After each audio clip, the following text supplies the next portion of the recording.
Get this woman out of my lobby before she causes a scene. Elliot Vance looked Mariah Bellamy up and down, his smile sharp and cruel. You hear me? This is a corporate headquarters, not a place where anyone can wander in pretending they matter. Mariah didn't move. I have a meeting with Mr. Whitlock. He's expecting me shortly. Graham doesn't meet with people like you without my permission. The lobby went silent. Security stepped closer, uneasy. Ma'am, please come with me. Mariah's voice stayed calm. You should call him first. You're making a mistake. Elliot stepped toward her. No, I'll tell you what's gonna happen. You're gonna stop embarrassing yourself, turn around, and leave my building. He leaned closer, smiling. Next time, learn which doors were never meant for you. Elliot had no idea Mariah was the $340 million investor holding his company's last chance. Before we go any further, comment where in the world you are watching from, and make sure to subscribe, because tomorrow's story is one you don't want to miss. Dr. Mariah Bellamy stepped through the glass doors of Vance Meridian Technologies, her heels clicking against the polished marble floor of the downtown Chicago headquarters. The lobby stretched before her like a cathedral of corporate power, gleaming surfaces, soaring ceilings, and the kind of silence that money bought. She carried a slim leather portfolio containing preliminary documents for a $340 million rescue investment. Documents that could save this company from collapse. The morning sun streamed through floor-to-ceiling windows, casting long shadows across the pristine space. Mariah wore a navy suit that fit perfectly, pearl earrings that caught the light, and the quiet confidence of someone who had built her fortune from nothing. She had dressed carefully for this meeting, not to impress, but to remind everyone in the room that respect was not negotiable. At 46, Mariah had learned to read rooms quickly. This lobby told her everything she needed to know about Vance Meridian's culture. Beautiful, but cold. Expensive, but empty. The kind of place where image mattered more than substance. She approached the curved reception desk where a young woman with blonde hair and nervous energy sat behind a computer screen. The nameplate read, Paige Naylor. Paige looked up with the practiced smile of someone trained to be pleasant to important people and dismissive to everyone else. "Good morning," Mariah said, her voice calm and clear. "I'm Dr. Mariah Bellamy. I have a confidential investor meeting with CEO Elliot Vance and CFO Graham Whitlock." Paige's fingers flew across the keyboard, her brow furrowing as she searched the appointment system. The smile faded into confusion, then mild irritation. "I'm sorry, but I don't see any meeting scheduled under that name. Are you sure you have the right day?" Mariah's expression remained patient. She had expected this. Graham had warned her the meeting was kept off the public calendar for obvious reasons. A $340 million rescue investment required discretion. The appointment was marked confidential. "Could you please call Mr. Whitlock's office?" Paige's tone shifted, becoming slightly patronizing. "Ma'am, all executive meetings go through the system, even confidential ones. Maybe you're thinking of a different company? The Meridian Hotel is about 6 blocks south if—" "I'm in the right place," Mariah interrupted gently. "Please call Graham Whitlock." Before Paige could respond, the elevator doors opened with a soft chime. 3 men in expensive suits emerged, their voices carrying across the marble space. The man in the center commanded attention without trying. Tall, silver-haired, wearing confidence like armor. Elliot Vance. Mariah recognized him from the financial magazines, though he looked older in person. More tired around the eyes. Elliot was mid-conversation with the 2 executives flanking him, gesturing with the kind of animated authority that came from never being questioned. "Told the board we'd have answers by Friday. I don't care what it takes. We deliver." He stopped talking when he noticed Mariah standing near the executive elevators. His eyes narrowed. scanning her from head to toe with the cold assessment of someone deciding whether she belonged in his space. The calculation took seconds. His conclusion was immediate. "Can I help you?" The question sounded helpful, but his tone carried an edge, a challenge disguised as courtesy. Mariah turned to face him fully, maintaining eye contact. "I'm Dr. Mariah Bellamy. I'm here for the investor meeting." Elliot's eyebrows shot up, and a laugh escaped before he could stop it. Not a pleasant laugh, the kind that cut. "The investor meeting?" He glanced at his executives, who shifted uncomfortably. "I think there's been some confusion. The investor meeting is private." "I understand that," Mariah replied evenly. "I'm Mariah Bellamy from Bellamy Equity Partners." But Elliot wasn't listening anymore. His assumption had calcified into certainty. This woman, this black woman in his lobby, could not possibly be the investor his company desperately needed.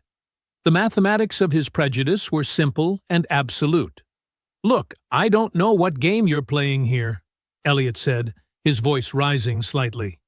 Several employees had emerged from side corridors, drawn by the unusual tension in their normally quiet lobby. Phones began lifting discreetly. "But you can't just walk into a Fortune 500 company and pretend to be someone important." Mariah felt the familiar burn of humiliation rising in her chest, but her voice remained steady. "Mr. Vance, I think there's been a misunderstanding." "The only misunderstanding," Elliot cut her off, "is you thinking you can bluff your way upstairs."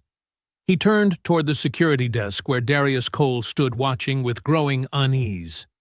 Darius was a former military police officer, disciplined and observant. Something about this confrontation felt wrong to him. But orders were orders.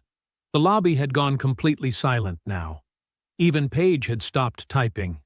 Everyone could feel the electricity in the air, the moment when power and prejudice collided with consequences neither side could predict. Elliot pointed directly at Mariah, his finger cutting through the space between them like a blade. "Get her out before she causes trouble." Darius Cole felt his stomach tighten as he stepped away from the security desk. His black leather shoes made soft sounds against the marble floor as he approached Mariah. 23 years of military service had taught him to follow orders, but something about this situation made his instincts scream warnings. The woman standing near the executive elevators carried herself with the kind of quiet authority that came from real power, not pretense.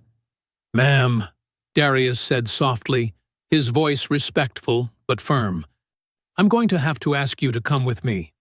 Mariah turned to face him, and he saw no panic in her dark eyes, only disappointment. "Mr. Vance," she said, speaking past Darius to address Elliot directly, "you are making a serious mistake." The words hung in the air like a final warning. But Elliot was too deep into his performance now, too invested in demonstrating his authority in front of his staff. His face flushed red with anger and embarrassment. Having this woman, this intruder, speak to him with such calm certainty only made him more furious. "A mistake?" Elliot's voice echoed off the marble walls. "The only mistake is you thinking you can walk into my building and lie about who you are." He gestured wildly at the gathering employees. "This is trespassing, pure and simple. You're pretending to be important, and I won't tolerate it." More staff members had emerged from the elevator banks and side corridors, drawn by the commotion. They clustered near the massive marble columns that supported the lobby's soaring ceiling, their faces a mixture of curiosity and discomfort. Several younger employees had their phones out, recording the confrontation with nervous excitement. The corporate hierarchy they lived within made choosing sides dangerous, so they watched in silence. Paige, behind the reception desk, stared down at her computer screen, her cheeks burning with embarrassment. She could feel the weight of her earlier dismissive treatment of this woman pressing down on her shoulders. But speaking up now would mean contradicting her CEO in front of everyone. The risk was too great. She kept her eyes lowered and said nothing. Darius placed a gentle hand on Mariah's arm, just above her elbow. His touch was professional, careful, the contact of a man who understood the difference between necessary force and brutality. "Ma'am, please don't make this harder than it has to be." But Elliot wasn't satisfied with gentle. He barked across the lobby, his voice sharp with command. "Cole, she's a security threat. Treat her like one." The words hit Darius like a slap. In the military, he had been trained to assess real threats. This composed woman in her tailored Navy suit posed no danger to anyone except perhaps Elliot's ego. But direct orders from the CEO in front of witnesses left him no choice. He tightened his grip on Mariah's arm. Mariah felt the change immediately. The respectful escort had become something harder, more forceful. But she refused to beg. She had built a fortune by never surrendering her dignity, and she would not start now. "I was invited here," she said, her voice carrying clearly across the marble expanse. "Graham Whitlock arranged this meeting. He can confirm my identity and my appointment." Elliot let out a harsh laugh that made several employees flinch. "Graham Whitlock? Our CFO?" He shook his head in mock disbelief. "Graham would never arrange a meeting with someone like you without my knowledge. Nice try." The phrase, "someone like you," landed with brutal precision. Everyone in the lobby understood exactly what he meant. The subtext became text. The implication became accusation. Mariah's race, her presence, her very existence in this space had been reduced to a stereotype in Elliot's mind. Darius began walking Mariah toward the front doors, his training warring with his conscience. Each step felt heavier than the last. Behind them, Elliot's voice grew more triumphant, feeding off the audience he had created.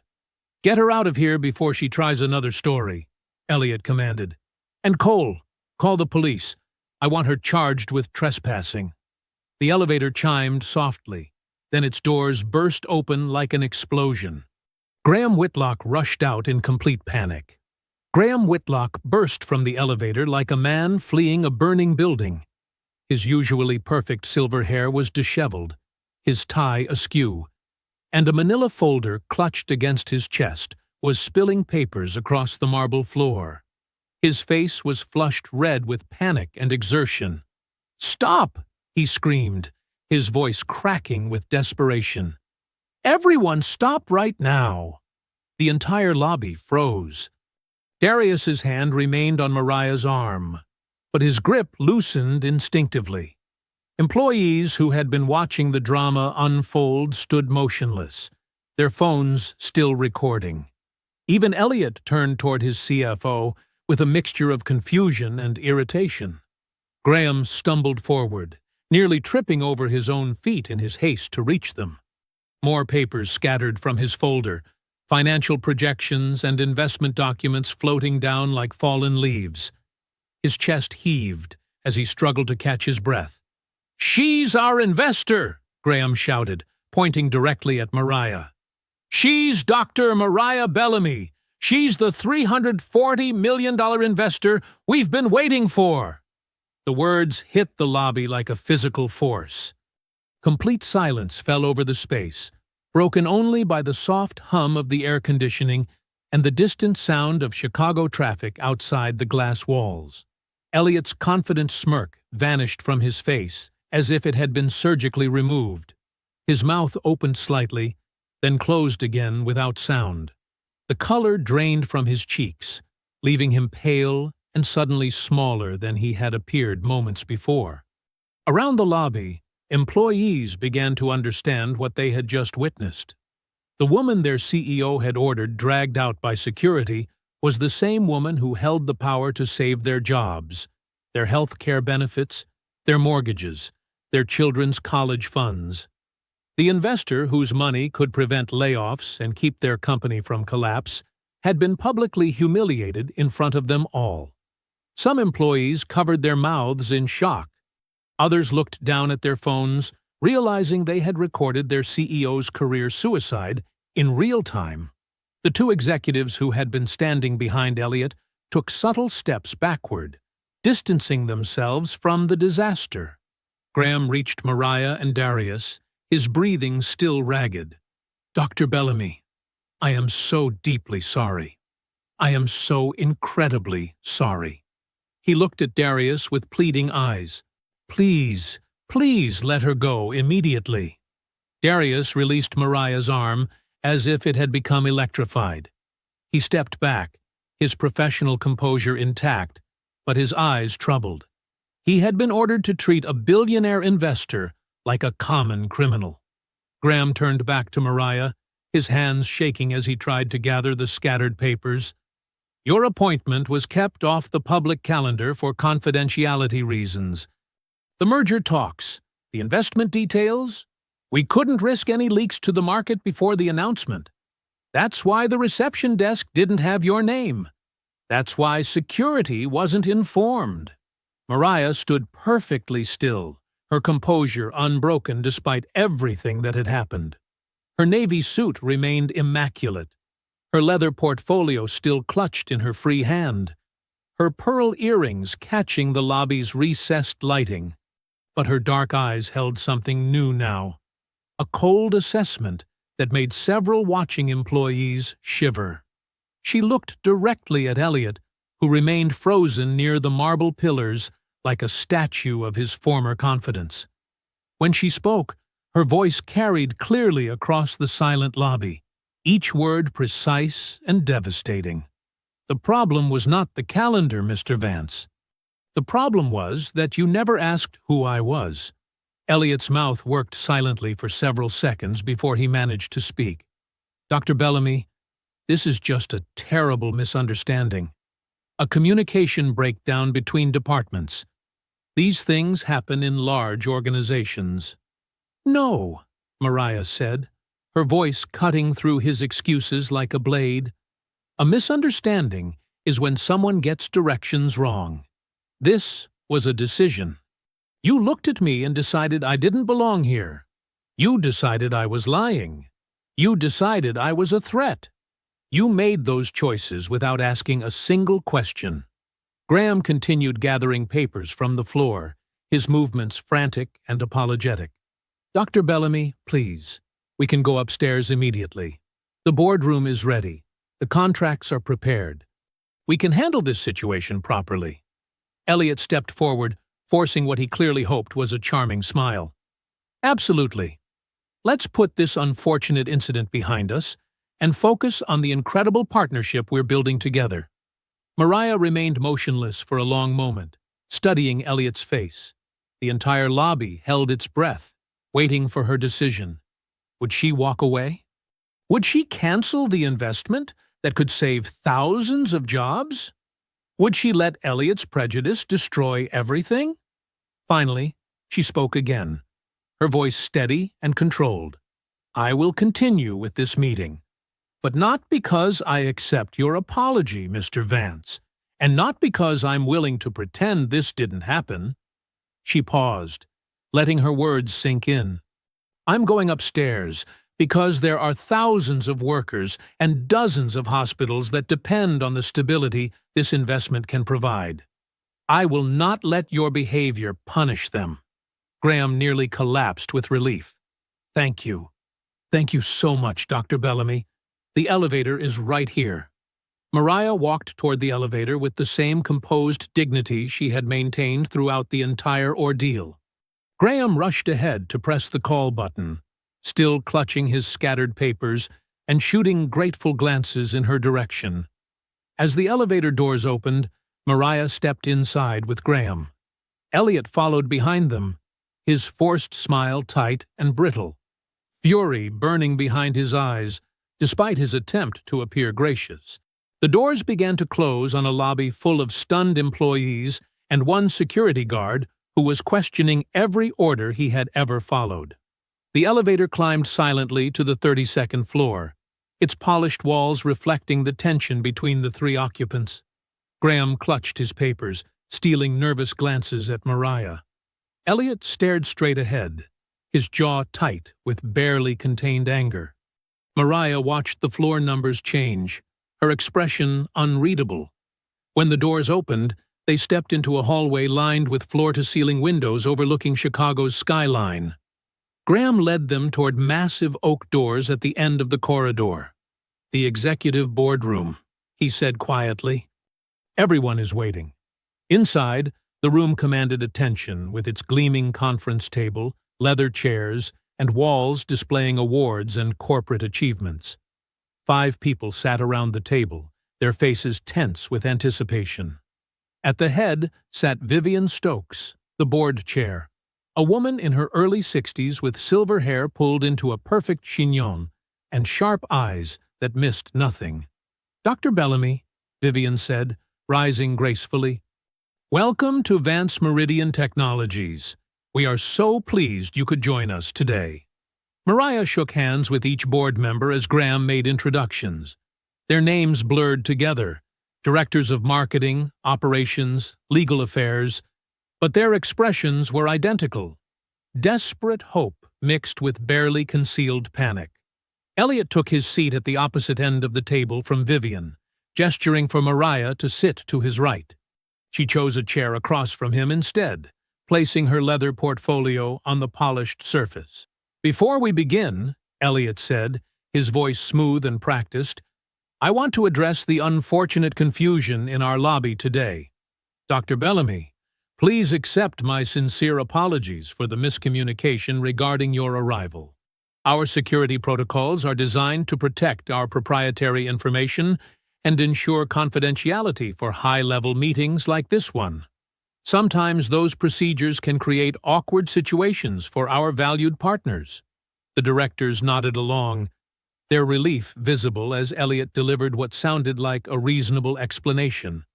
Vivian watched Mariah's face carefully, searching for signs of acceptance or forgiveness. Mariah said nothing. She opened her portfolio and removed a single sheet of paper, placing it face down on the table. Graham cleared his throat. "Dr. Bellamy, let me outline our current situation so you understand the urgency of this partnership." He activated a wall-mounted display showing charts and financial projections. "Our healthcare platform serves 43 hospitals across 7 states. The software manages patient records, treatment protocols, and medication tracking for over 200,000 people." The numbers painted a grim picture. Revenue had dropped 30% in 6 months. The latest software update had created system failures that frustrated doctors and endangered patient care. Hospitals were threatening to cancel contracts. Lenders were demanding immediate debt payments. "We have until Friday to provide proof of new capital injection," Graham continued, his voice strained. "Without your investment, we face bankruptcy proceedings within 2 weeks." One of the directors leaned forward. "Dr. Bellamy, thousands of jobs are at stake. Not just here, but in every hospital that depends on our platform. Nurses, technicians, administrators, they all need us to stay operational." Vivian clasped her hands together. "We understand this is a significant commitment on your part, but time is absolutely critical. Our legal team has prepared all necessary documents for your signature today." The room fell silent as everyone waited for Mariah to respond. Elliot's smile was confident, but his eyes were cold. Graham looked like a man watching his life's work crumble. The directors sat frozen, barely breathing. Mariah finally spoke, her voice calm and measured. "I understand the urgency. I also understand that desperate companies sometimes hide problems from potential investors." She turned over the paper she had placed on the table. "Before I release $340 million, I require a 72-hour independent review." The temperature in the room seemed to drop 10 degrees. "What kind of review?" Vivian asked carefully. "Financial audit, executive conduct examination, investigation of any retaliation complaints filed against company leadership." Mariah looked directly at Elliot. "If this company is as healthy as you claim, transparency should be welcome." Elliot's composure cracked slightly. "Dr. Bellamy, With respect, we don't have 72 hours. Our lenders won't wait. The market won't wait. Every day we delay is another hospital that might switch to our competitors. Then you should have considered that before having me dragged through your lobby like a criminal, Mariah replied evenly. Graham's face showed a flicker of relief. Someone was finally demanding accountability. But Vivian looked alarmed, calculating the risks of delayed funding against the dangers of outside scrutiny. Surely we can address any concerns through internal channels, Vivian suggested. Our compliance department maintains excellent records. Our HR policies exceed industry standards. I'm sure they do, Mariah said, so proving it shouldn't be difficult. Elliot leaned forward, his voice taking on an edge. You're asking us to risk everything on a fishing expedition. We need commitment, not conditions. We need partnership, not interrogation. You need my money, Mariah said simply. And a company that desperately needs my money should be transparent enough to earn it. The silence stretched uncomfortably. Graham stared at his papers, afraid to meet anyone's eyes. The directors exchanged worried glances. Vivian's fingers drummed silently against the table. Finally, Elliot forced another smile. Of course. Transparency is important. We can certainly arrange some level of review, though 72 hours seems excessive for a company of our reputation. My reputation was also excellent until today, Mariah replied. Yet that didn't stop you from assuming I was a threat to be removed.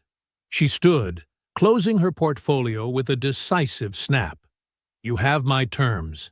When you're ready to meet them, Mr. Whitlock has my contact information. As Mariah walked toward the boardroom doors, a young woman stepped out from behind a column near the hallway entrance. She was professionally dressed, carrying a tablet, with nervous energy that suggested she had been waiting for this exact moment. Dr. Bellamy, the woman said quietly. I'm Talia Monroe, Junior Executive Assistant. Could I speak with you alone? Talia glanced over her shoulder before speaking, her voice barely above a whisper. What happened downstairs wasn't new. It was just the first time it happened to someone they couldn't afford to ignore. Mariah studied the young woman carefully. Talia's hands trembled slightly as she clutched her tablet, but her eyes held a determination that reminded Mariah of herself 20 years ago. Tell me, Mariah said simply. Talia looked down the hallway again, making sure they were alone. 3 months ago, Marcus Williams from accounting questioned some vendor payments that didn't make sense. 2 weeks later, his performance review was suddenly full of problems that never existed before. He was demoted to a junior position and transferred to a different floor. She swiped her tablet screen, showing Mariah a screenshot. This is the original review his supervisor wrote. Glowing. And this is the one that went into his file after he asked questions about the money. The difference was stark. The second review contained criticisms that contradicted the first entirely. How did you get both versions? Mariah asked. I keep backups of everything I handle, Talia said. I learned early that powerful people deny everything unless you have proof. She scrolled to another screen. Janet Rodriguez from HR filed a complaint about executives making jokes about her accent during meetings. The complaint disappeared from the system 3 days later. When she asked about it, she was told there was no record of any filing. Mariah felt her jaw tighten. But you have the original. I photographed it before it vanished. Talia's voice grew stronger. Dr. Bellamy, there are dozens of these cases. Older workers suddenly getting impossible assignments. Black employees having their ideas credited to white colleagues. Anyone who speaks up gets labeled as not a culture fit. The hallway felt smaller as the weight of systematic abuse became clear.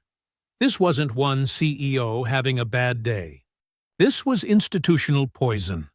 There's more, Talia continued, pulling up an email thread. Yesterday morning, before you arrived, Elliot sent a message to his senior staff. He said a major investor named Bellamy was coming. but he called your investment group desperate money from people who don't understand our business. Mariah's composure remained steady, but inside, anger burned cold and bright. Talia scrolled further. He also wrote this. Some diversity hire probably set up the meeting thinking they could play in the big leagues. Graham needs to handle this quickly, so we can get back to real business. The email was time-stamped 2 hours before Mariah had walked into the lobby. He knew, Mariah said quietly. He knew someone named Bellamy was the investor. He just couldn't imagine it might actually be you. Talia met Mariah's eyes. To him, successful black women don't exist unless they're serving coffee or cleaning offices. Mariah absorbed this revelation in silence. The lobby humiliation hadn't been a mistake or misunderstanding. It had been the natural result of assumptions so deep Elliot couldn't see past them, even when his company's survival depended on it. "Why are you showing me this?" Mariah asked. "Because what happened to you happens to us every day. The only difference is we can't walk away with $300 million. Talia's voice wavered slightly. "If you expose him, maybe the rest of us get a chance to breathe." "This could cost you your job," Mariah warned. "Staying quiet already cost me my dignity," Talia replied. "And if this company collapses because Elliot drove away the one person who could save it, I'll lose my job anyway." Meanwhile, 7 floors above, Elliot paced behind his mahogany desk, while his inner circle sat in uncomfortable silence. His chief of staff, David Park, watched nervously as the CEO's face grew redder with each step. "The lobby video needs to disappear," Elliot snapped. "All copies, security cameras, phones, everything. I don't care what it costs." "Sir," David said carefully, "deleting evidence could create legal problems if—" "Legal problems?" Elliot's voice rose. "That woman is the legal problem. She thinks she can waltz in here and humiliate me in front of my own employees?" Marketing Director Sandra Hayes shifted in her chair. "The investment would stabilize our debt situation. Maybe we should focus on smoothing things over rather than—" "She doesn't get to demand audits and reviews like she owns this place," Elliot cut her off. "I built this company. I decide who gets access. I decide who belongs." He turned to face the group. "Find out who talked to her after the meeting. Someone gave her information. Someone is feeding her ammunition to use against us." David made notes reluctantly. "What about the 72-hour review she requested?" "Stall her. Tell her we're considering it while we arrange alternative financing. Make her think she has leverage while we find another way forward." Elliot's smile was cold. "By the time she realizes what's happening, we won't need her money anymore." HR Director Patricia Bell spoke up. "Sir, if she's recorded any evidence of discrimination, federal investigators might—" "There is no discrimination," Elliot said sharply. "There are high standards and people who can't meet them. There's a difference." He walked to his floor-to-ceiling windows and looked down at the street below. In the marble lobby, Mariah shook Talia's hand and walked calmly toward the front doors. Her steps were measured, her expression composed, but everyone who watched could sense the shift in power. Darius nodded respectfully as she passed his security desk. Paige looked up from her computer with nervous guilt. Several employees paused their conversations to watch. Mariah pushed through the glass doors without looking back. From his window, Elliot watched her climb into a black town car. His reflection stared back at him, distorted by the afternoon light. He placed his palm against the cool glass and whispered, "She will not take my company." That same evening, Mariah returned to her hotel suite overlooking downtown Chicago and received calls from concerned partners. The 32nd floor suite offered a panoramic view of the city's glittering skyline, but Mariah barely noticed the lights reflecting off Lake Michigan as her phone buzzed continuously on the marble coffee table. Her business partner, Michael Torres, called first. "Mariah, Have you seen the Chicago Business Journal website? His voice carried tension she rarely heard from the normally calm attorney. There's a story about your meeting today. Mariah pulled up the article on her laptop. The headline made her jaw tighten. Investor disrupts private meeting, makes hostile demands at healthcare tech giant. She read aloud. Sources close to Vance Meridian Technologies report that Dr. Mariah Bellamy of Bellamy Equity Partners disrupted a scheduled corporate meeting Tuesday evening, making aggressive financial demands and threatening company leadership when security attempted to resolve a scheduling misunderstanding. This is complete fiction, Mariah said quietly. The article claims you became confrontational when asked to provide proper identification, Michael continued. It says you demanded immediate access to confidential financial records and threatened to withdraw funding unless given unprecedented control over company operations. Mariah scrolled through the story. Every detail had been twisted. Her calm request for identification became aggressive demands. Elliot's humiliation became a scheduling misunderstanding. Her ethical review request became a hostile takeover attempt. Her phone rang again. Patricia Williams from the Teachers' Pension Fund. Mariah, we're getting calls from reporters asking about your investment strategy. Someone leaked that you're involved with Vance Meridian. The coverage makes it sound like you're forcing your way into companies that don't want your involvement. Another call. Another concerned partner. Another investor questioning whether Mariah's reputation could damage their shared portfolios. By 9 o'clock, she had fielded 12 calls from allies who believed her but worried about perception in the financial press. They're rewriting the story before anyone can verify what really happened, she told Michael during their final call of the evening. Elliot is covering his tracks while the evidence is still fresh. Across town at Vance Meridian headquarters, Elliot stood in Vivian Stokes's corner office on the 28th floor. The board chair poured herself a glass of wine while reviewing the online coverage. The article presents our side professionally, Vivian said, though her voice lacked conviction. But attacking a major investor carries risks, Elliot. If this backfires— She's not a major investor, Elliot interrupted. She's an opportunist who saw our temporary difficulties and decided to exploit them. The woman walked into our building making demands like she already owned us. Vivian studied his face. Graham says her financing would stabilize our debt within 60 days. Graham doesn't understand business strategy. He sees numbers on spreadsheets, not the bigger picture. Elliot moved to the windows overlooking the Chicago River. Mariah Bellamy wants control, not partnership. She demanded audits, reviews, personnel changes. That's not investment. That's conquest. The board needs stability, Elliot. Our stock price dropped 8% this week alone, which is exactly why we can't let her dictate terms. If word spreads that we're so desperate, we'll accept hostile conditions from any investor who shows up. Every vulture in the market will circle us. Vivian set down her wine glass. What are you proposing? Alternative financing. I have contacts at 3 private equity firms. We can structure a deal that protects our independence and avoids her ultimatums. 2 floors below, Graham Whitlock sat in his office reviewing quarterly reports when Elliot appeared in his doorway. We need to discuss the Bellamy situation, Elliot said, closing the door behind him. Graham looked up wearily. She's offering exactly what we need, Elliot. $340 million in immediate capital with reasonable terms. Why are we fighting this? Because reasonable terms don't include demands for executive removals and company-wide audits. Elliot sat across from Graham's desk.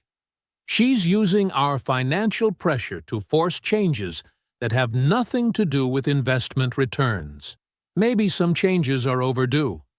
Elliot's expression hardened. That sounds dangerously close to disloyalty, Graham. I hope you remember who approved your position here. Graham felt the familiar knot in his stomach that came whenever Elliot issued veiled threats. I'm thinking about the company's survival. Then think about this. If you undermine my authority during these negotiations, I'll remember that when we restructure executive positions next quarter. The message was clear. Support Elliot or lose everything. After Elliot left, Graham stared at the financial projections on his monitor. Without Mariah's investment, the company would face bankruptcy within 90 days.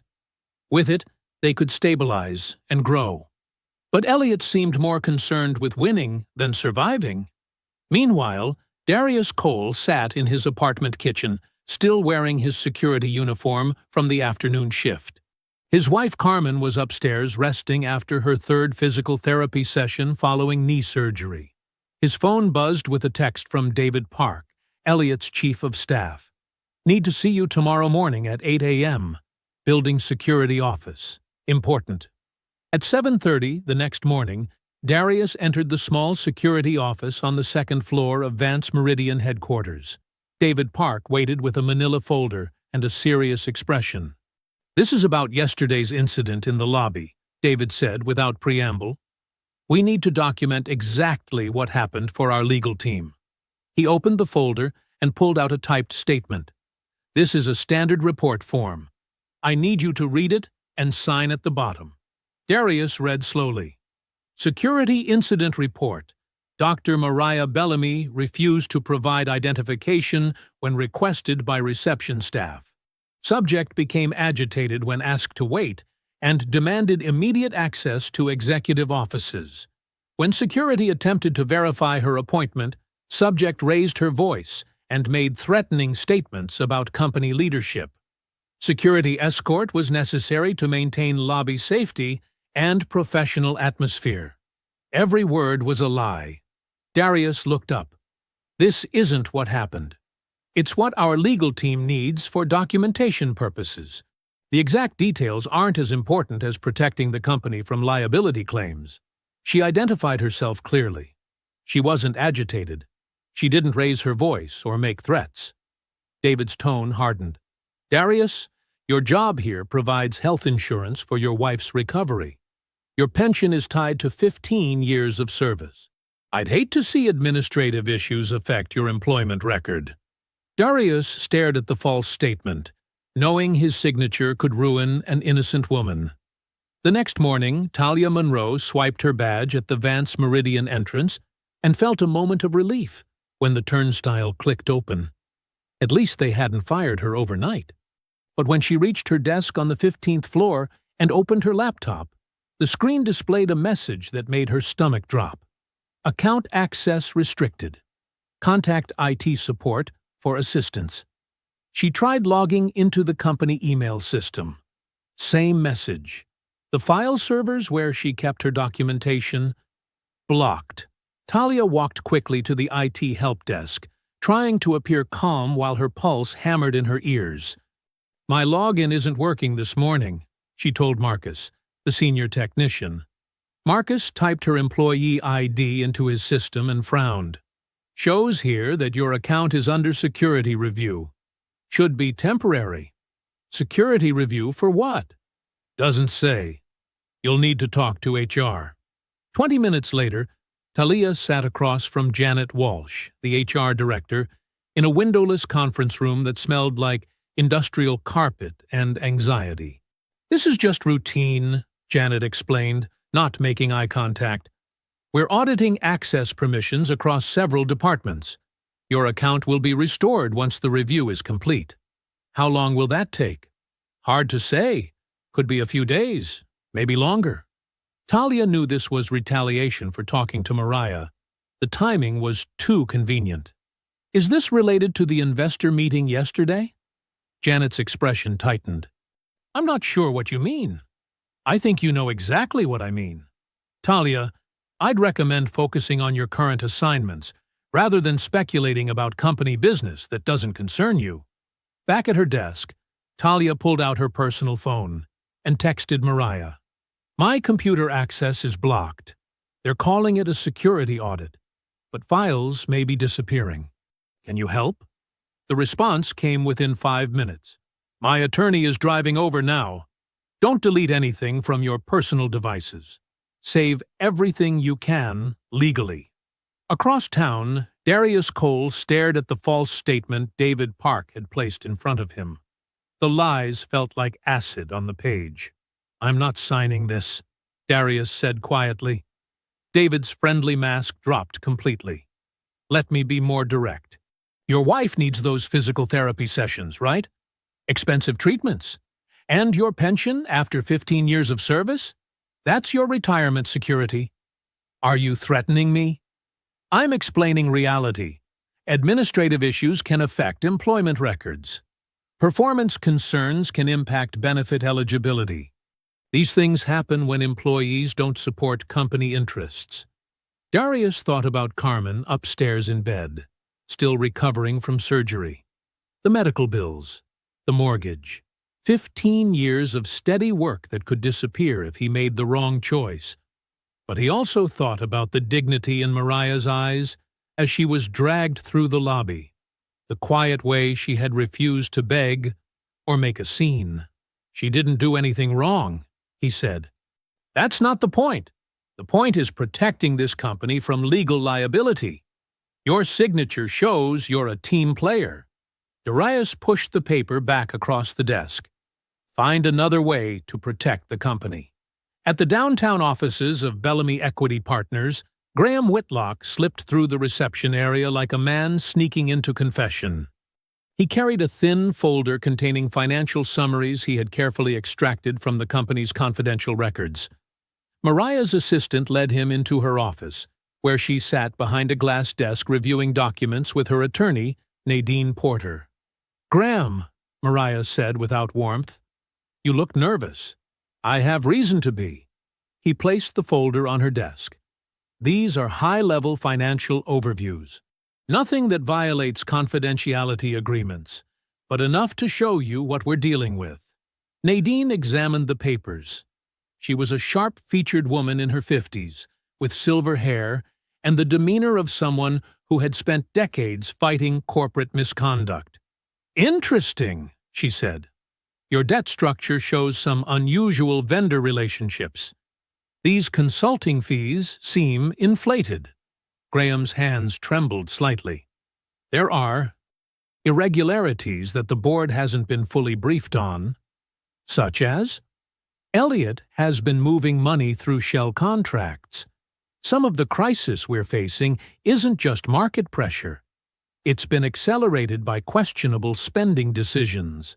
Mariah leaned forward. "Are you saying he's been stealing?" "I'm saying the books don't match what the board thinks they approved." Nadine made notes on a legal pad. "We'll need documentation for the independent review team." "They arrived this morning," Graham said. "Elliott is furious. He's been screaming at department heads all day, demanding to know who authorized outside auditors to access company files." Back at Vance Meridian headquarters, the independent review team had set up operations in a conference room on the 20th floor. Led by forensic accountant Patricia Hayes, the team methodically worked through financial records while employees whispered nervously in hallways. Talia managed to intercept Nadine Porter near the elevators. "I'm Talia Monroe. Mariah said you were coming." "Ms. Porter, I understand you have documentation we need to preserve. I forwarded key emails to my personal legal counsel this morning before my access was completely locked. Performance reviews that were altered. Messages showing retaliation against employees who complained. Evidence of the pattern Mariah experienced. Smart thinking. We'll coordinate with your counsel to ensure everything is properly protected." As they spoke, Elliott emerged from the elevator with his chief of staff. He saw Talia talking to an unfamiliar woman in a business suit, and his expression darkened. "Ms. Monroe," he called out sharply. "I need to see you in my office, now." Nadine handed Talia her card. "Call me if you need legal support." In Elliott's office, the CEO paced behind his desk like a caged animal. "Who was that woman you were speaking with?" "A visitor." "Don't lie to me. I know Mariah Bellamy sent lawyers into this building." "I wouldn't know about that." Elliott slammed his palm on the desk. "You think you're clever, don't you? feeding information to outsiders, undermining this company's leadership. I haven't done anything wrong. You've done everything wrong. He picked up his phone and dialed security. I need an escort to remove Talia Monroe from the premises immediately. An hour later, as the sun set behind the Chicago skyline, Talia walked slowly through the lobby, carrying a small cardboard box containing her personal items. 2 security guards flanked her, just as they had flanked Mariah 24 hours earlier. Employees gathered near the marble columns, watching in fearful silence. Some held phones but were too intimidated to record. Paige, the receptionist, kept her eyes fixed on her computer screen, unable to look at another woman being humiliated in the same space. Darius stood by the front entrance, his jaw tight with anger. When Talia reached the doors, he spoke quietly. "This isn't right." Talia looked back at him with tired eyes. "No, it isn't." As the glass doors closed behind her, Talia pulled out her phone and called Mariah. "They threw me out," she said simply. "Just like they did to you." That evening, Mariah sat across from 3 people in a private conference room at the Palmer House Hotel. The mahogany table was covered with financial documents, laptops, and legal pads filled with notes. Patricia Hayes, the forensic accountant, adjusted her reading glasses and pointed to a series of highlighted transactions on her laptop screen. These payments caught my attention immediately. Large sums moving through consulting vendors, but the work descriptions are vague. Graham leaned forward, his face pale. "I approved some of those." Elliot said they were emergency consulting fees to stabilize the software platform. "The problem is the recipients," Patricia continued. 3 different vendor names, but they all trace back to the same registered address. A shell company called Northbridge Consulting Solutions. Nadine Porter looked up from her legal pad. Northbridge, that name appeared in the emails Talia preserved. Elliot mentioned it in private messages to his chief of staff. Mariah studied the financial timeline. How much money are we talking about? Over the past 6 months, approximately $12 million, all routed through these fake consulting contracts. Patricia scrolled through additional screens. The board never approved these payments individually. They were buried in broader emergency spending authorizations. Graham ran his hands through his gray hair. "I knew we had cash flow problems. I knew the software launch was bleeding money. But I didn't know funds were being diverted." "The pattern suggests systematic fraud," Nadine said. "Money moves out through fake vendors while the company claims it needs emergency investment to survive." Patricia pulled up another document. "This is where it gets worse. The consulting contracts all include language about intellectual property transfer and asset liquidation. If Vance Meridian defaults on these payments, the vendors have legal claim to company patents." The room fell silent. "He's setting up a trap," Mariah said quietly. "Create fake debt, claim the company is desperate, then use that debt to seize valuable assets when it collapses." Graham stared at the evidence in front of him. "Elliot told me we were fighting to keep the company alive, but he was planning to gut it all along." Across town in her Lincoln Park penthouse, Vivian Stokes paced beside floor-to-ceiling windows overlooking Lake Michigan. Her phone had been ringing for 2 hours with calls from panicked board members. The stock dropped 8% after that leaked article. Board member Robert Kim said through the speaker, "Investors are asking questions about leadership stability." "I understand the concern," Vivian replied, "but we have to be careful not to make hasty decisions based on one incident." One incident. A potential investor was nearly arrested in our lobby. The optics are terrible. Another voice joined the call. Board member Susan Martinez. "Is it true Bellamy is demanding an investigation before she releases funds? She wants a brief review period. It's not unusual for investments of this magnitude." "Brief? The market doesn't wait for internal reviews, Vivian. We need capital now or we lose credibility with our remaining creditors." Before Vivian could respond, Her assistant knocked on the door. "Ms. Stokes, Mr. Vance is here. He says it's urgent." Elliot entered Vivian's living room with the confidence of a man who believed he held all the cards. He carried a leather folder and wore the smile that had charmed boards and investors for years.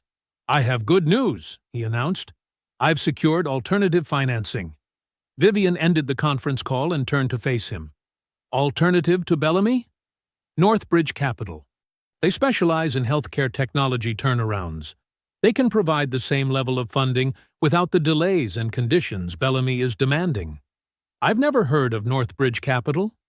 "They're a private firm, very discreet. They understand that speed matters more than bureaucratic reviews." Elliot placed the folder on her coffee table. "They're prepared to sign tomorrow morning." Vivian opened the folder and scanned the term sheet. The numbers looked impressive, but something felt wrong. "This seems too convenient, Elliot. A major private equity firm appears overnight just when we need them. That's how business works when you have relationships. Northbridge has been watching our company for months. They see the value that Mariah Bellamy is too paranoid to appreciate. What about the review she's conducting? We cancel it. We announce the Northbridge partnership and move forward. The market responds positively. Our creditors relax, and we avoid the spectacle of having an outsider investigate our internal operations." Vivian studied Elliot's face. He looked confident, but there was something desperate beneath the polish. "And if Bellamy objects? She can object all she wants. But if we have funding secured, her opinion becomes irrelevant." Back at the Palmer house, Mariah stared at the evidence Patricia had compiled. The shell companies, the fake consulting contracts, the hidden debt arrangements, it all pointed to one devastating conclusion. She looked directly at Graham. "Your CEO isn't trying to save this company. He's preparing to strip it." The morning sunlight streamed through the glass walls of the Vance Meridian lobby, casting long shadows across the marble floor where Mariah had been humiliated just 3 days earlier. Now Elliot Vance stood in the exact same spot, facing a small crowd of financial reporters and camera crews. He wore his best navy suit and his most confident smile. "Ladies and gentlemen, I'm pleased to announce that Vance Meridian Technologies has secured emergency financing through our partnership with Northbridge Capital," Elliot said into the cluster of microphones. "This investment will stabilize our operations, protect jobs, and ensure our healthcare platforms continue serving hospitals nationwide." A reporter from the Chicago Tribune raised her hand. "What about Dr. Mariah Bellamy's investment offer?" "Sources say she was conducting a review of your company." Elliot's smile never wavered. "Dr. Bellamy presented certain terms that would have delayed critical funding while our creditors and patients waited. Northbridge Capital understands that in healthcare technology, speed saves lives." Another reporter called out, "Is it true there was an incident in this lobby involving Dr. Bellamy?" "There was a miscommunication about scheduling that was quickly resolved.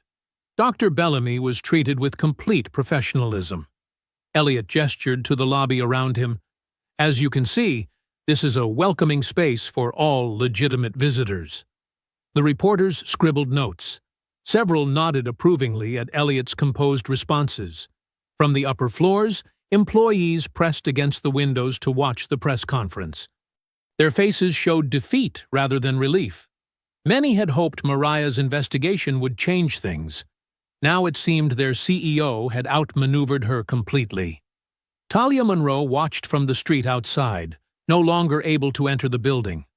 She pulled out her phone and called Mariah. "He's announcing the Northbridge deal right where he humiliated you," she said quietly. "The reporters are eating it up."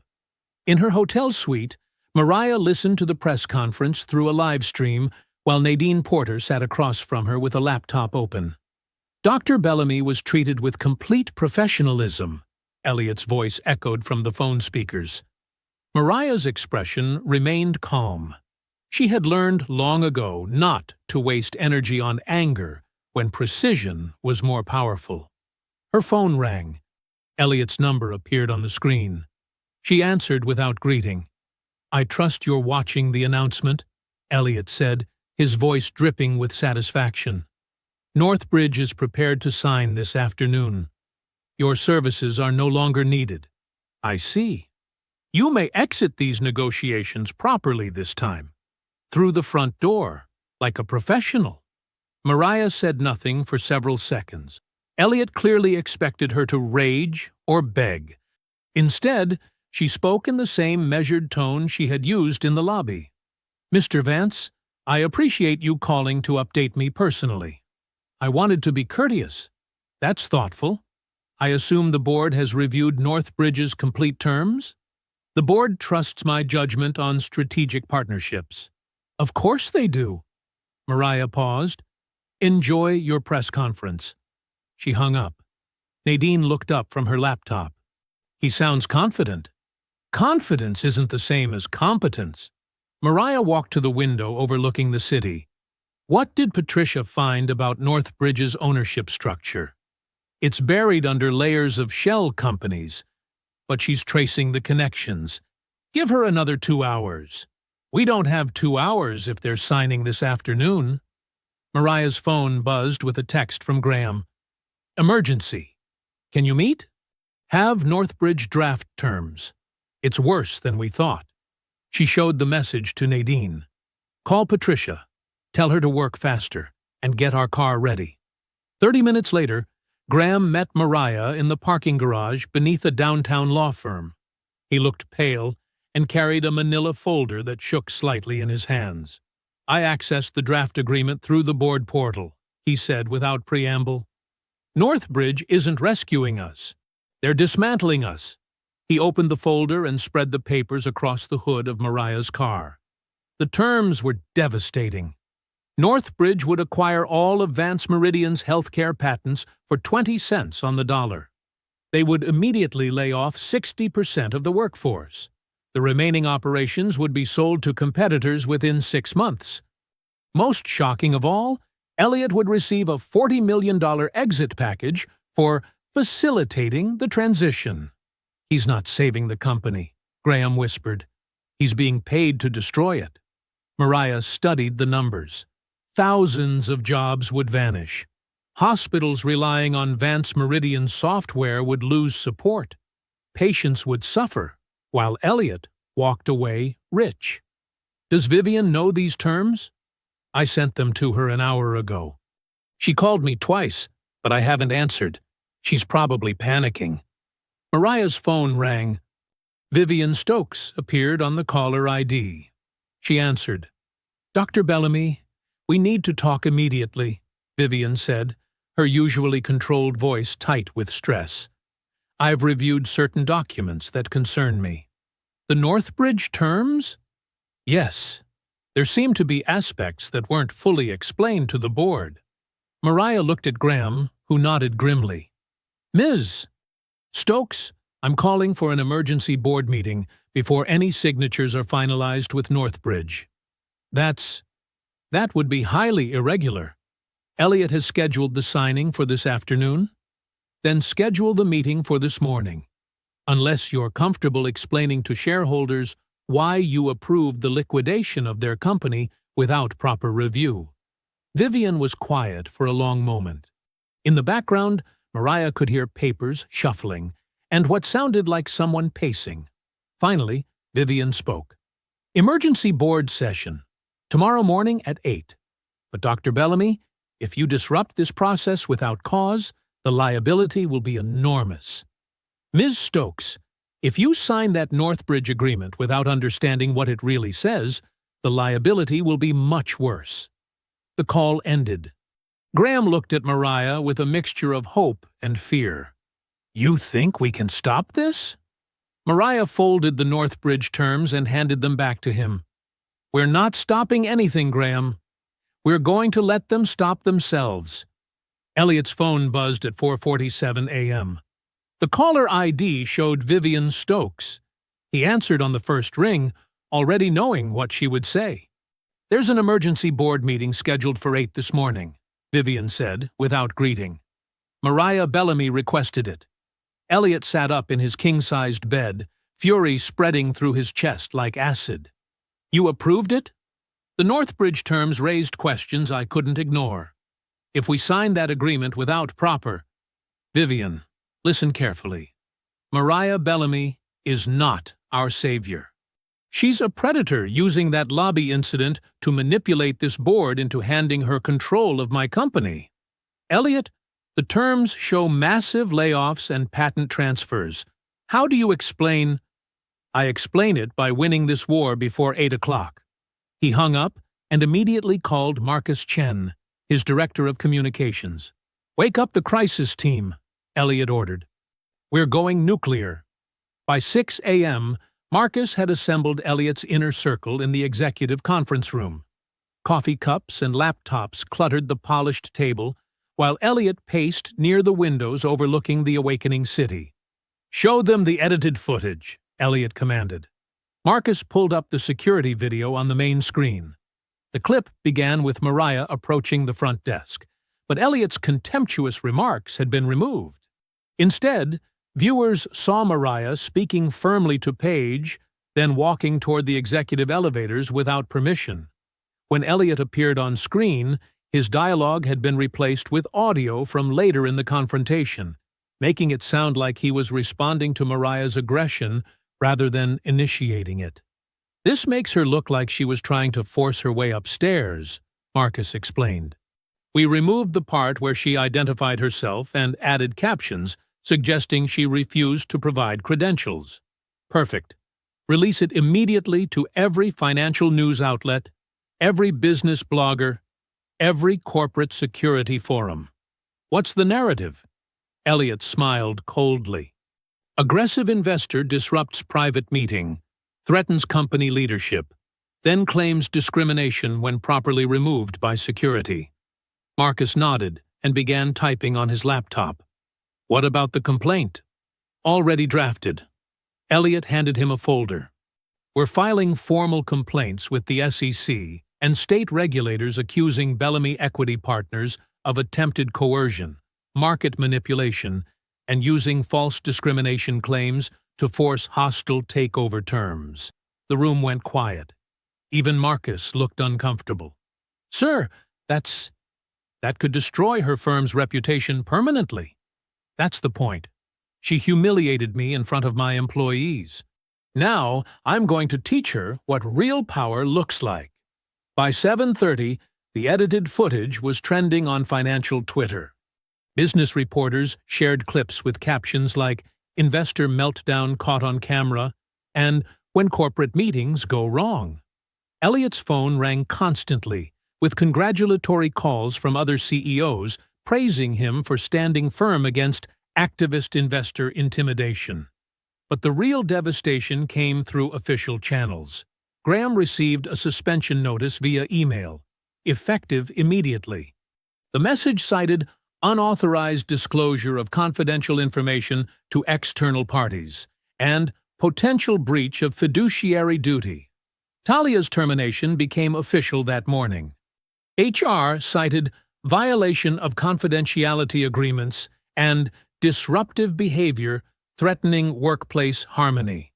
Darius was placed on administrative leave pending investigation after refusing to sign an amended statement claiming Mariah had been verbally aggressive and uncooperative with security protocols.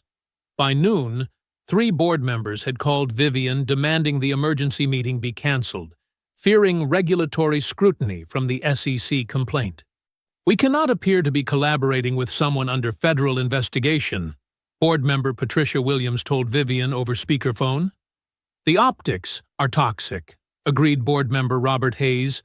If we meet with her now, it looks like we're being coerced. Vivian had no choice. She called Mariah personally to cancel the meeting. Dr. Bellamy, given the regulatory complaints filed this morning, the board feels it would be inappropriate to— I understand, Mariah said quietly. When will Northbridge sign? Tomorrow morning at headquarters.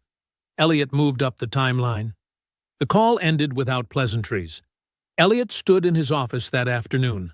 watching the edited footage play on 3 different news channels simultaneously. His assistant brought him champagne to celebrate. "Sir, your 2 o'clock is here," she said. "Cancel it. I want to watch this." On screen, a business analyst was explaining how Mariah's aggressive tactics represented everything wrong with modern activist investing. Elliot's phone buzzed with a text from Marcus. Bellamy's partners are pressuring her to withdraw. 3 major pension funds pulled preliminary interest from her next fundraise. Perfect. That evening, Mariah sat alone in her hotel suite, laptop open on the coffee table. The edited footage played on her screen for the 15th time. She watched herself appear confrontational, demanding, unreasonable. The truth had been surgically removed and replaced with Elliot's version of reality. Her phone showed missed calls from worried partners, concerned investors, and reporters wanting statements. Her firm's reputation was hemorrhaging in real time. For the first time since entering that lobby, Mariah looked tired. Then her phone buzzed with a text message from an unknown number. "I have the whole truth. D." Mariah stared at the message, her pulse quickening slightly. She typed back, "When can we meet?" The response came immediately. "Now." The Crossroads. Diner sat nearly empty at 10:30 that night, its neon sign flickering against the Chicago drizzle. Mariah slid into a corner booth, her back to the wall, watching the door. The waitress barely looked up from her magazine. Darius entered 5 minutes later, still wearing his security uniform under a dark jacket. He moved carefully, scanning the room before approaching her table. His face carried the weight of a man who had not slept. "Thank you for coming," Mariah said softly.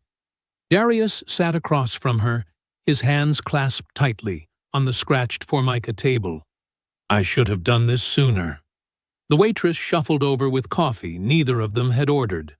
They waited until she was gone before speaking. "The footage they released," Darius began, his voice barely above a whisper. "It's not complete." Mariah leaned forward slightly. "What do you mean?" "My body camera was recording the whole time." He reached into his jacket and pulled out a small device. "Department policy. All interactions get recorded for liability protection. But management only pulled the main security feed for their edit." Mariah's pulse quickened, but she kept her expression calm. "What does your camera show?" "Everything." Darius met her eyes. "You telling the receptionist your name? You saying you had an appointment? You staying calm when Mr. Vance started yelling? Him calling you a liar? Him telling me to treat you like a threat?" He paused, swallowing hard. "It shows me hesitating because I knew something wasn't right. And it shows Mr. Whitlock running out screaming that you were the investor." The diner's fluorescent lights hummed above them. Outside, a car splashed through a puddle. "Why didn't you come forward before?" Mariah asked without judgment. Darius's jaw tightened. "Because they threatened my pension. Because my wife just had surgery. And we need the insurance. Because I'm 52 years old. And good security jobs don't grow on trees." He looked down at his hands. "I was going to stay quiet. Sign their statement. Keep my head down like I've done my whole career." "What changed?" "Talia." His voice hardened. "Watching them fire that young woman for telling the truth. Watching her walk out of that building with a cardboard box while everyone stared. Just like they stared at you." Mariah felt something shift in her chest. She didn't deserve that. Neither did you. Darius looked up. "I've been security for 23 years. Military police before that. I know the difference between someone causing trouble and someone being targeted. You were targeted from the moment you walked in." The door chimed softly as 2 more figures entered. Nadine Porter moved with purpose, her briefcase in hand, followed by Talia Monroe. Talia looked older than her 29 years, her professional composure strained, but intact. They slid into the booth beside Mariah. Nadine nodded to Darius respectfully. Ms. Monroe has preserved critical evidence through her legal counsel, Nadine said quietly. We need to coordinate before moving forward. Talia placed a folder on the table. Before they locked me out completely, I forwarded everything to my attorney. Emails showing Mr. Vance knew a major investor named Bellamy was coming. Messages where he joked about some desperate money trying to buy in. Instructions to his staff after the lobby incident. She opened the folder carefully. This one came 6 hours after you left the building. Mariah read the printed email. Elliot's message to his inner circle was brief and brutal. The Bellamy situation needs to disappear. Find leverage. Discredit her firm. Make this problem go away before Monday's market open. He didn't hide it, Talia said. He thought he was untouchable. Nadine's phone buzzed. She glanced at it and looked up. Mr. Whitlock is joining us securely. She opened her laptop and connected to an encrypted video call. Graham's face appeared on screen, tired but determined. Behind him was what looked like his home office. Dr. Bellamy, Graham said, I have the financial records you need. Northbridge isn't just connected to the Shell contracts. It is the Shell contracts. The same numbered accounts, the same signatory authorizations. Elliot has been funneling company money to himself through Northbridge for 8 months. Mariah felt the pieces clicking together. So, when Northbridge rescues the company, he gets paid twice, Graham finished. Once through the fraudulent contracts, and again through the acquisition fees. Meanwhile, Northbridge strips the patents, fires half the workforce, and leaves the company worthless. The booth fell silent except for the hum of the refrigerated display case. Mariah looked at each face around the table. 3 people who had risked their careers to preserve the truth. 3 witnesses who refused to let injustice hide behind corporate polish. We're not leaking this anonymously, she said quietly. We're walking back in there tomorrow morning and showing everyone exactly what they tried to cover up. Talia nodded firmly. Darius straightened his shoulders. Graham's image flickered, but his expression remained resolute. Nadine opened her briefcase and began removing documents. Then we do this correctly. Full evidence packets to the board, outside counsel, the forensic auditors, and federal investigators. Everything documented, everything admissible. Mariah pulled out her phone and began typing. The first message went to Vivian Stokes, sent at exactly 11:47 p.m. Emergency board meeting tomorrow, 9 a.m. New evidence requires immediate review before Northbridge signing. This is not a request. She copied the message to every board member, outside counsel, and the lead auditor. Then she composed a second message to Elliot Vance himself. See you in the morning. The diner's fluorescent lights buzzed overhead as Mariah slid into the cracked vinyl booth across from Darius. The place was nearly empty, except for a tired waitress wiping down tables and a cook scraping the grill clean. Steam rose from 2 coffee cups between them. Darius looked older than he had in the lobby. Lines creased his forehead. His hands wrapped around his mug like he needed the warmth. I've been carrying this for 3 days, he said quietly. It's been eating at me. Mariah waited. She had learned that rushing truth never worked. My body camera was on during the whole thing, Darius continued. Standard procedure when there's any kind of disturbance. I record everything until the situation ends. He reached into his jacket and pulled out a small device. This has the full footage, not the edited version they put online. The whole truth. Mariah stared at the camera. What does it show? You telling that receptionist your name. Calm as anything. You asking for Mr. Whitlock to be called. Then Vance walking in and immediately assuming you didn't belong. Darius's voice grew steadier. It shows him cutting you off every time you tried to explain. It shows him getting louder when you stayed quiet. The diner door chimed. Mariah looked up to see Talia entering with a woman in a sharp gray suit. "That's my attorney," Mariah said. "Nadine Porter." Talia approached the table, her face tight with exhaustion.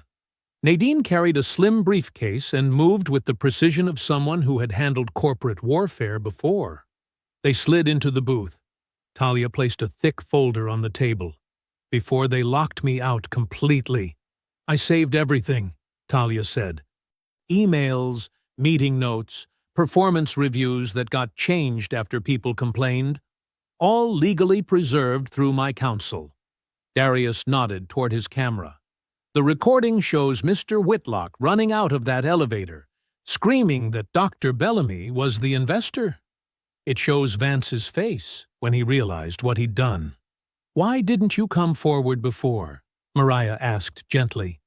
Darius's jaw tightened. "My wife just had surgery. Cancer. The medical bills are crushing us. I need this job, need the insurance. They told me if I signed a statement saying you were uncooperative, this would all go away quietly. But you didn't sign. I couldn't. Not after they fired Talia for trying to help you. I saw the pattern then. They don't just attack the person causing problems. They go after anyone who tells the truth." Talia opened her folder. "The emails are worse than what I showed you before. Messages where Elliot mocked a major investor named Bellamy coming. Jokes about desperate money trying to buy in. Instructions to his staff after the lobby incident." She pulled out several printed pages. "This one came 6 hours after you left the building." Mariah read the email. Elliot's message to his leadership team was direct and damning. The Bellamy situation needs to disappear. Find leverage. Discredit her firm. Make this problem go away before Monday's market open. He documented his own corruption, Nadine observed. He thought he was untouchable, Talia replied. Nadine's phone buzzed. She checked it and looked up. Graham Whitlock wants to join us securely. He says he has financial records we need. She opened her laptop and established an encrypted video connection. Graham's face appeared on the screen. He looked haggard but determined. "Dr. Bellamy," Graham said, "I have the complete financial trail. Northbridge Capital isn't just connected to Elliot's shell contracts. It is the shell contracts. Same bank routing numbers, same authorization signatures. He's been stealing from the company for months." Mariah felt pieces falling into place. "So when Northbridge rescues Vance Meridian, he gets paid twice," Graham finished. "Once through the fraudulent invoices, and again through the acquisition fees. Meanwhile, Northbridge strips our patents, fires thousands of workers, and leaves the company worthless." The booth fell silent, except for the hum of kitchen equipment. Mariah looked at each person around her. 3 people who had risked everything to preserve truth. 3 witnesses who refused to let corporate power bury justice. "We're not leaking this anonymously," she said firmly. "We're walking back into that building tomorrow morning and showing everyone exactly what they tried to hide." Nadine opened her briefcase and began removing documents. "Then we do this correctly. Full evidence packets to the board, outside counsel, the forensic auditors, and federal investigators. Everything documented, everything admissible." Mariah pulled out her phone and began typing. The first message went to Vivian Stokes, sent at exactly 11:47 p.m. "Emergency board meeting tomorrow, 9 a.m.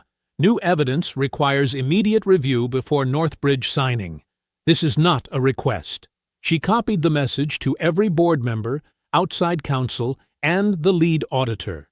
Then she composed a second message to Elliot Vance himself. "See you in the morning." The diner's fluorescent lights buzzed overhead as Mariah slid into the cracked vinyl booth across from Darius. The place was nearly empty except for a tired waitress wiping down tables and a cook scraping the grill clean. Steam rose from 2 coffee cups between them. Darius looked older than he had in the lobby. Lines creased his forehead. His hands wrapped around his mug like he needed the warmth. "I've been carrying this for 3 days," he said quietly. "It's been eating at me." Mariah waited.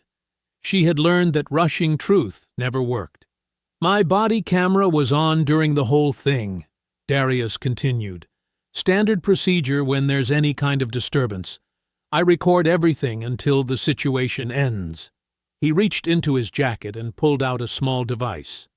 "This has the full footage, not the edited version they put online. The whole truth."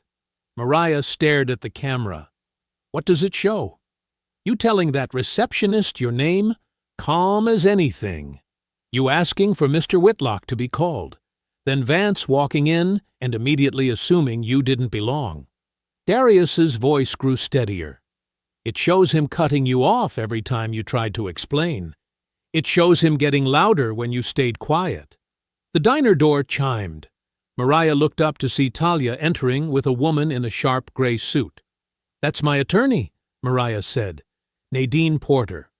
Talia approached the table, her face tight with exhaustion. Nadine carried a slim briefcase and moved with the precision of someone who had handled corporate warfare before. They slid into the booth. Talia placed a thick folder on the table. "Before they locked me out completely, I saved everything," Talia said. "Emails, meeting notes, performance reviews that got changed after people complained. All legally preserved through my counsel." Darius nodded toward his camera. "The recording shows Mr. Whitlock running out of that elevator, screaming that Dr. Bellamy was the investor. It shows Vance's face when he realized what he'd done." "Why didn't you come forward before?" Mariah asked gently. Darius's jaw tightened. "My wife just had surgery. Cancer. The medical bills are crushing us.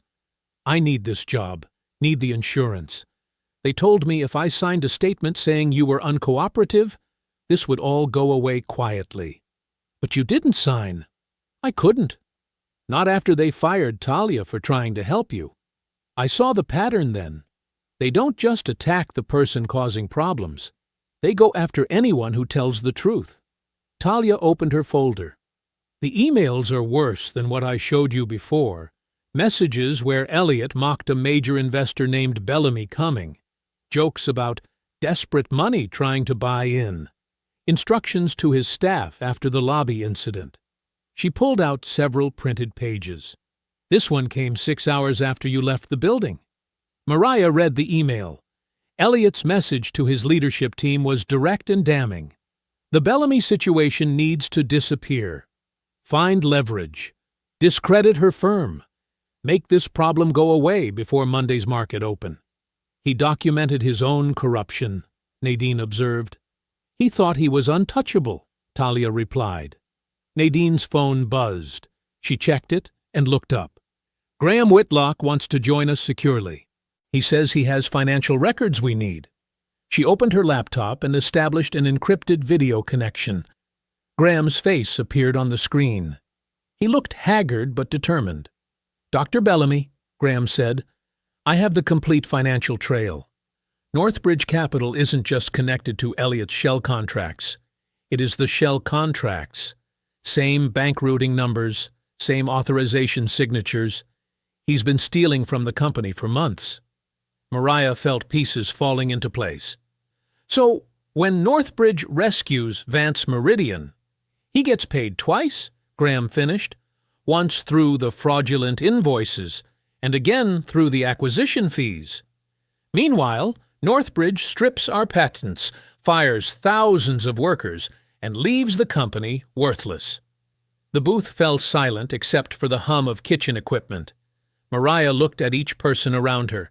3 people who had risked everything to preserve truth. 3 witnesses who refused to let corporate power bury justice. "We're not leaking this anonymously," she said firmly. "We're walking back into that building tomorrow morning and showing everyone exactly what they tried to hide." Nadine began removing documents from her briefcase. "Then we do this properly. Full evidence packets to the board, outside counsel, forensic auditors, and federal investigators. Everything documented and admissible." Mariah pulled out her phone. The first message went to Vivian Stokes at 11:47 p.m. Emergency board meeting tomorrow, 9 a.m. New evidence requires immediate review before Northbridge signing. She copied every board member, outside counsel, and the lead auditor. Then she typed a second message directly to Elliot Vance. "See you in the morning." The next morning arrived gray and cold. Mariah stepped through the same glass doors where her humiliation had begun 3 days earlier. This time, she carried a leather portfolio containing evidence that would destroy the man who had tried to erase her. Employees gathered near the marble columns, whispering. Word had spread that something major was happening. Paige Naylor looked up from the reception desk with nervous recognition. Darius stood at his security post, meeting Mariah's eyes with a slight nod. Mariah walked directly to the executive elevator without stopping. The boardroom on the 32nd floor buzzed with tense energy. Directors sat stiffly around the polished conference table. Vivian Stokes shuffled papers at the head. Her usual composure cracked. Graham Whitlock sat pale but resolute near the windows. Elliot paced behind his chair like a trapped animal.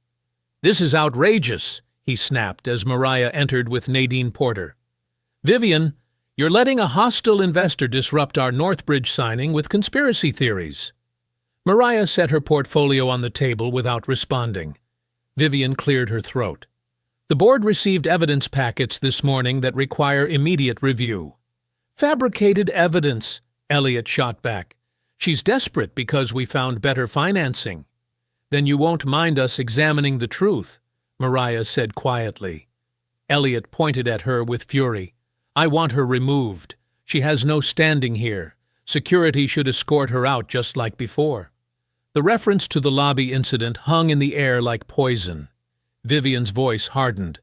"Mr. Vance, Dr. Bellamy is still our potential investor. She will present her concerns." Elliot's face flushed red. "I'm the CEO of this company." "For now," Vivian replied coldly. Mariah connected her laptop to the conference room screen.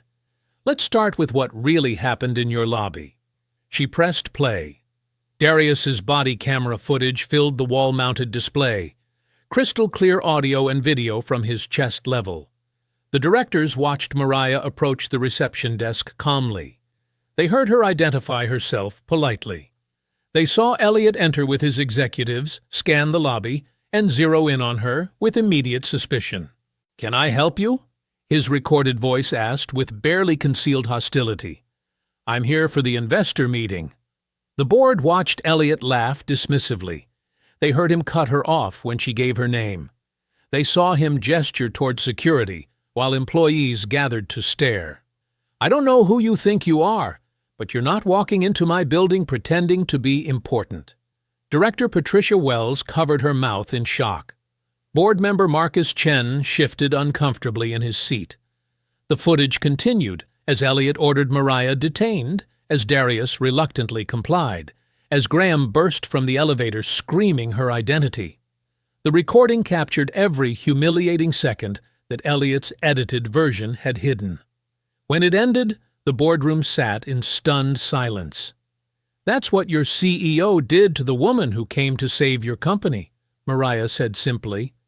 Elliot's voice cracked with rage. Security procedures require what?" Mariah interrupted. "Assuming black women don't belong in your lobby? Ordering detention without asking questions? Lying to investigators afterward?" Talia stepped forward from where she'd been standing quietly near the door. "The lobby incident wasn't isolated. May I read from internal communications?" Vivian nodded grimly. Talia opened her folder with steady hands. Email from Elliot Vance to senior staff, sent 2 weeks before Dr. Bellamy's arrival. Some investor named Bellamy is supposed to visit. Probably desperate money trying to buy credibility. Keep the meeting short.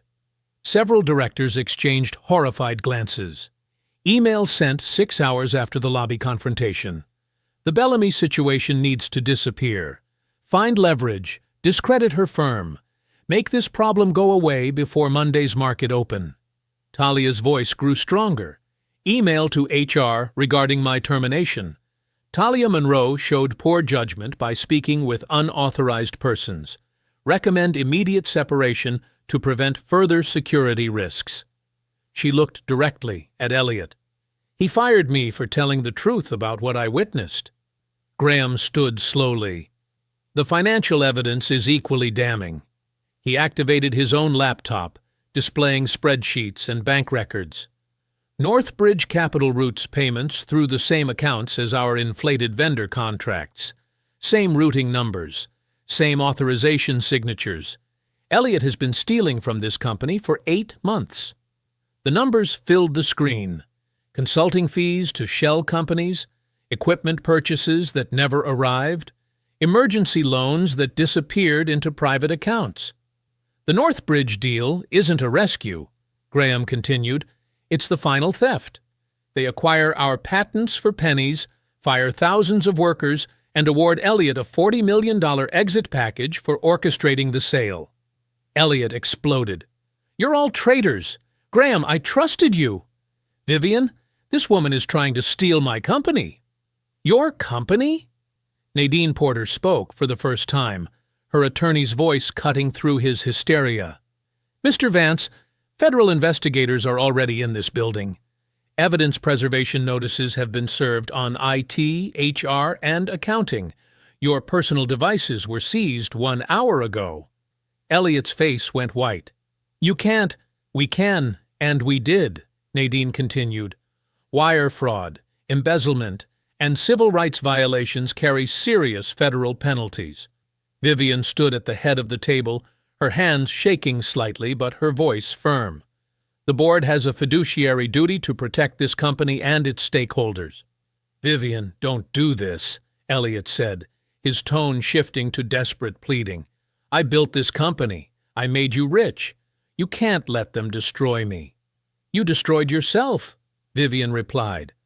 I call for an immediate vote of no confidence in CEO Elliot Vance. Elliot stepped toward her, his voice turning menacing. You think you can betray me? I have dirt on half this board. I'll burn everything down before I let you. Mr. Vance, Vivian interrupted, steel in her voice.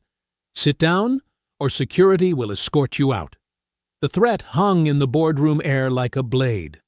All in favor of removing Elliot Vance as Chief Executive Officer, effective immediately. Every hand around the table rose without hesitation. The vote is unanimous, Vivian announced. Mr. Vance, you are no longer CEO of Vance Meridian Technologies. Elliot stood frozen at the head of the boardroom table, his face flushed red with rage and disbelief. The unanimous vote echoed in the silence like a death sentence. Outside counsel approached him with practiced efficiency. Mr. Vance, I need your company phone, laptop, access badge, and any other corporate property in your possession. No, Elliot's voice cracked. This is my company. I built it from nothing. You can't just take everything I've worked for. The lawyer extended his hand patiently. Sir, these items belong to Vance Meridian Technologies, not to you personally. Please hand them over. Elliot clutched his phone tighter. I won't do it. This is theft, corporate sabotage. I'll sue every one of you. Vivian's voice cut through his desperation like ice. Elliot, Vance Meridian Technologies belongs to its shareholders, its employees, the patients who depend on our healthcare platforms, and the law. It never belonged to you alone. I made you people rich, Elliot screamed, pointing at the board members. Without me, this company would be nothing. You'd all be nothing. Without us, Vivian replied coldly, you'd still be selling insurance in your father's strip mall office. The door opened, and 2 federal investigators stepped into the boardroom. Both wore dark suits and carried badges that gleamed under the conference room lights. Mr. Vance, the lead investigator said calmly, please do not leave this building without speaking with us first. We have questions regarding financial irregularities and potential civil rights violations. Elliot's face went pale. I want my lawyer. That's your right, the investigator nodded. But you're not leaving until we're finished. The second investigator looked at outside counsel. We'll need those corporate devices preserved as evidence. Chain of custody protocols apply immediately. Elliot finally surrendered his phone and laptop, his hands shaking with fury. He ripped off his access badge and threw it onto the mahogany table.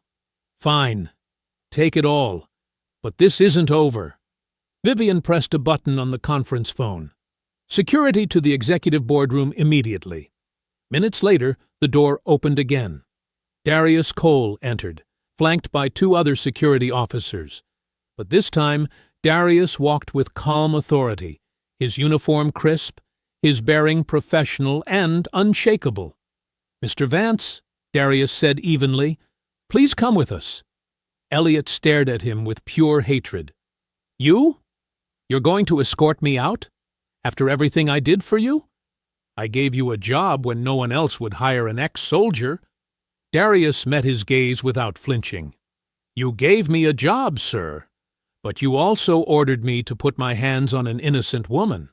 Those aren't the same thing. She was trespassing." "No, sir," Darius replied quietly. "She was invited. You just didn't want to listen." The investigators flanked Elliot as Darius led the procession out of the boardroom.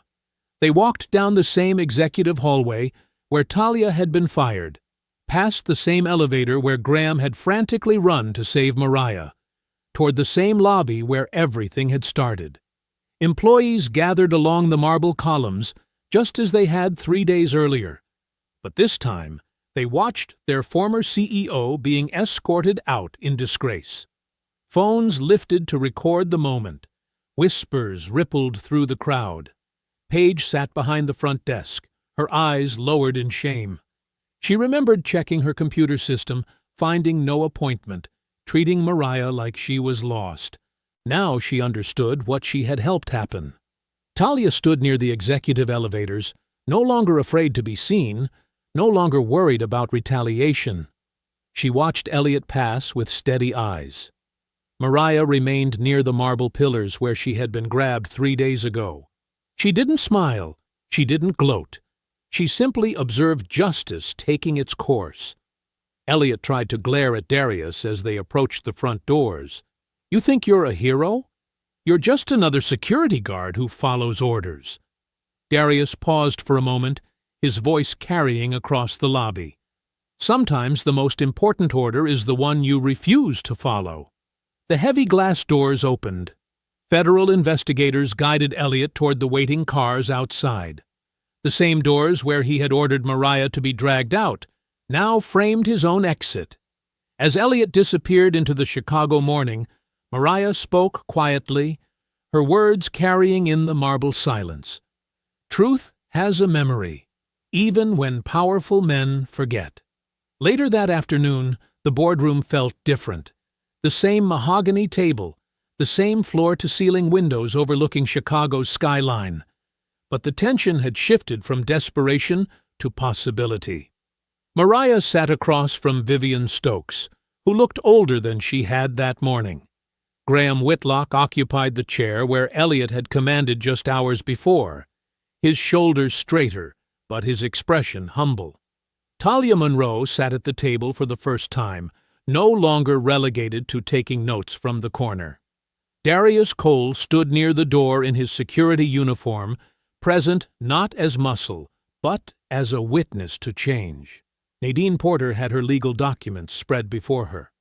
Outside counsel sat quietly, ready to formalize whatever agreement emerged. "The $340 million remains available," Mariah began, her voice steady. "But not under the same terms we discussed 3 days ago." Vivian nodded carefully. "What are your conditions?" Mariah opened her leather portfolio. "First, this company will establish an independent ethics office with full authority to investigate complaints, review executive decisions, and report directly to the board. No more buried reports, no more disappeared complaints." She looked at Talia. "Second, Ms. Monroe will be reinstated immediately and promoted to Vice President of Ethics and Employee Accountability. Her salary will reflect that position, and she will have direct access to all personnel files, executive communications, and company policies. Talia's eyes widened. Graham nodded his approval. Vivian made notes on her tablet. Third, Mariah continued, every executive who participated in retaliation, discrimination, or financial misconduct will be removed within 30 days. No golden parachutes. No quiet resignations. Public accountability. Vivian's pen stopped moving. That could include several senior staff members. Then you should have chosen better senior staff, Mariah replied without sympathy. Fourth, this company will create the Bellamy Access Fund, named for my father, David Bellamy. It will provide healthcare technology and medical equipment to underserved communities. 5% of annual profits will fund this program. The room was silent. Graham leaned forward. Dr. Bellamy, that's significant. My father died because he couldn't afford the medical care he needed after 30 years of cleaning offices owned by men who never learned his name, Mariah said quietly. This company will not repeat that indifference. She turned to Darius. Fifth, Mr. Cole will become Director of Security Standards. He will retrain the entire security department on dignity, bias prevention, and lawful conduct. Never again will this lobby be a place where assumptions determine how people are treated. Darius straightened, surprise and gratitude crossing his face. Sixth, Mariah continued, employees will have representation on the company oversight committee. Workers who built this company deserve a voice in how it operates. Vivian set down her pen. And if we agree to these terms, then Vance Meridian survives. Thousands of people keep their jobs. Hospitals keep their software. Patients keep their care. The alternative is bankruptcy, liquidation, and failure. Graham cleared his throat. Before we proceed, I need to say something publicly. He looked directly at the outside counsel. My silence helped Elliott's culture survive. I knew complaints were being ignored. I saw employees being pushed out. I did nothing because I was afraid for my own position. The room held its breath. I'm not making excuses, Graham continued. Fear is not a defense for allowing injustice. If this board appoints me interim CEO, I will work every day to earn the trust I failed to protect. Vivian studied him carefully. That's quite an admission, Graham. It's the truth, he replied. And this company has had enough lies. Nadine spoke for the first time. The documents are ready for signature if the board approves these terms. Vivian looked around the table. The other directors who had joined by video conference nodded their agreement one by one. All in favor of accepting Dr. Bellamy's investment terms? Every hand rose. Mariah signed the investment agreement with the same pen she had carried into the building 3 days earlier. But now, the signatures meant something different. They meant accountability. They meant change. 3 weeks later, Mariah stepped through the glass doors of Vance Meridian Technologies, carrying a simple leather briefcase instead of rescue documents. The lobby looked the same, but everything felt different. Good morning, Dr. Bellamy, Paige said from behind the front desk, her voice warm and respectful. Mr. Whitlock is expecting you in Conference Room B. Thank you, Paige. Near the marble pillars where employees had once gathered to watch her humiliation, a small bronze plaque now hung on the wall. The Bellamy Access Fund, expanding healthcare with dignity. In memory of David Bellamy, 1943-2019. Mariah paused before it, remembering her father's calloused hands and quiet strength. Dr. Bellamy? Talia approached from the elevator bank, wearing a navy blazer with a new confidence in her stride. I'm heading upstairs to lead the new employee ethics training. Would you like to observe? I'd be honored. They rode the elevator together, the same car where Graham had frantically explained the confidential appointment system. Now, Talia carried a tablet full of policy reforms and training materials. In the conference room, Graham presented quarterly reports with cautious optimism. The company had stabilized. Stock prices had recovered after the leadership change. The Patient Access Fund had already provided medical equipment to 4 community clinics. The ethics office has processed 12 complaints in 3 weeks, Talia reported. All were investigated fully. 3 resulted in management changes. Employees are starting to trust the system. Darius appeared in the doorway. Dr. Bellamy? There's a family in the lobby asking for a tour. A grandmother and her granddaughter. The little girl heard about the company from a news story. Mariah smiled. Let's go meet them. Back in the lobby, a black woman in her 70s stood with a girl who couldn't have been more than 8 years old. The child stared at the bronze plaque with wide, curious eyes. Are you the lady from the television? The grandmother asked Mariah gently. I might be. The little girl looked up at Mariah with complete directness. My grandma says you made the mean man go away. Are you the one who owns this place now? Mariah knelt down to the child's eye level, her voice soft but clear. No, sweetheart. I'm the woman who reminded them these doors were never meant for only one kind of person. I hope you enjoyed that story. Please like the video and subscribe so that you do not miss out on the next one. In the meantime, I have handpicked 2 stories for you that I think you will enjoy. Have a great day.